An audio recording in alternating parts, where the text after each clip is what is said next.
Hi, we are Michaela, Kathy, Beck and Wing, and we're from the Behavioural PhD program at Monash. And today we're going to be putting the ARJC onto the police radar. Restorative justice is not on the radar for many Queensland police. We saw this problem twofold. Firstly, police lacking knowledge about the restorative justice, and secondly, it's not a common practice for referral to restorative justice.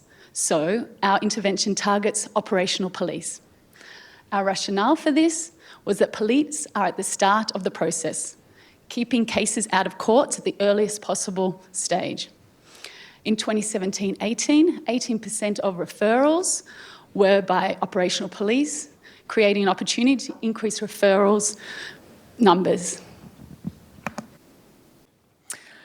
Our theory about how this happens is that if police know about restorative justice, plus they hold positive attitudes to restorative justice, plus they're part of a process that encourages them to refer, then referral rates will increase.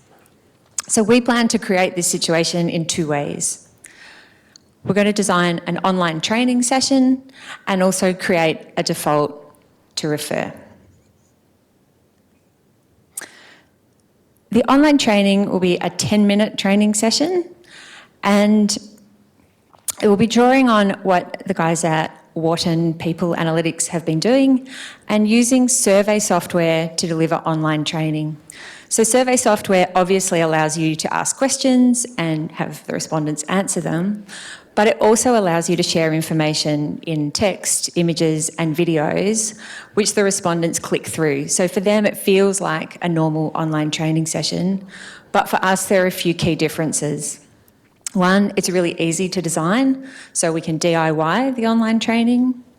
Two, it's easy to randomise who receives the online training and see what they're doing in that training, and of course what they're doing afterwards.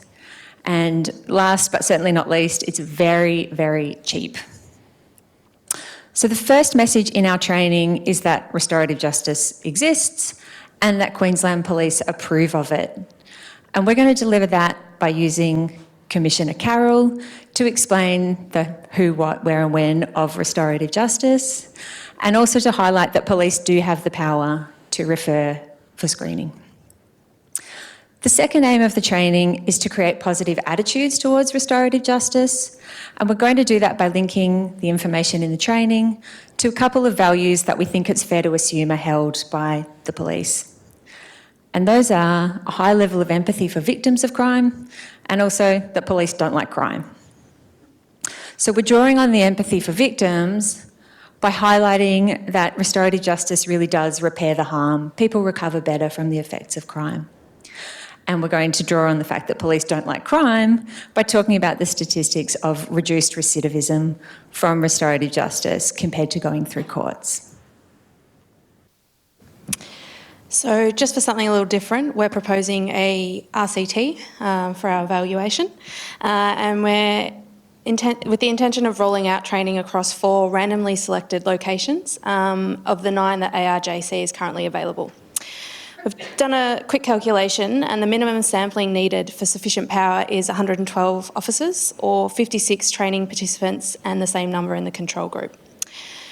As discussed by Michaela, the key behaviour being targeted is increased referral rates, and so quarterly monitoring would form the basis of our evaluation. However, as we all know, addressing knowledge, awareness and attitudes is not enough to instigate behaviour change on its own, and so we're proposing a choice architecture nudge to the QP9 form.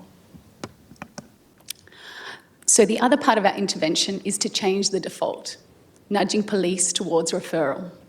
Defaults are choice architecture tools whereby choice options are pre-selected, simplifying the decision-making process and therefore nudging the target group towards the desired behaviour. A recent meta-analysis found defaults to be effective. So we propose that a default setting for the ARJC be created by adding 2 questions to the QP9 form and a hyperlink to the restorative justice referral form. So here are the questions we propose. The first question, has the case been referred to adult restorative justice conferencing? If the response is no, the reason or reasons based on the eligibility criteria, must be selected. This intervention prompts police officers to consider ARGC every time and puts it on the front of their mind in future cases, with the intent of the ARGC referrals becoming routine for police officers. So we've drawn quite heavily on the East design principles in the development of our two-pronged intervention. Firstly, by harnessing the power of defaults and looking to really simplify the message that ARGC is a viable and effective option. Our incentives have focused on the core value of harm reduction by highlighting reductions in reoffending and improving victim recovery. We've also created 3 touch points via altering the QP9 in terms of attracting attention to restorative justice, and that's being the investigating officer, again at the police prosecution point, and also the defence lawyers. Our intervention targets social norms around engagement with restorative justice, utilising the principles of social proof via our key stakeholder buy-in. That includes Commissioner Carroll, as Michaela referred to earlier, and also the Attorney General, who we heard is very supportive yesterday. And this is supported within the Queensland Police by RJ components now existing in both the academy level training and prosecutor training. Finally, our QP9 alteration reduces one of the current barriers to action, and we've also intentionally targeted the start of the process to ensure that RJ is on the police radar right up front.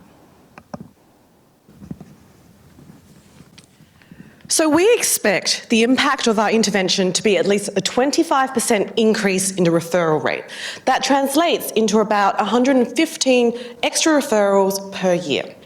This is a conservative estimate because it's just based on the well-researched impact of default changes. It hasn't factored in the additional referral boost from the training component of our intervention. And that will be expected to increase the impact further.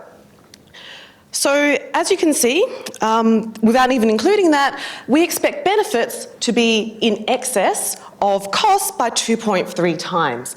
But actual benefits will be higher than that because we've only looked at avoided costs to government. We haven't looked at the benefits that individuals such as victims and offenders get from participating in restorative justice. So, in summary, our intervention has 2 components: online training and a change in defaults. Together, they work on increasing knowledge, awareness, and changing the attitudes towards restorative justice. It also uses defaults to simplify the process for restorative justice. In doing so, we expect matters to be kept out of court at the earliest possible stage, and we expect this to also be scalable across other forms that are used by other referees and also other jurisdictions.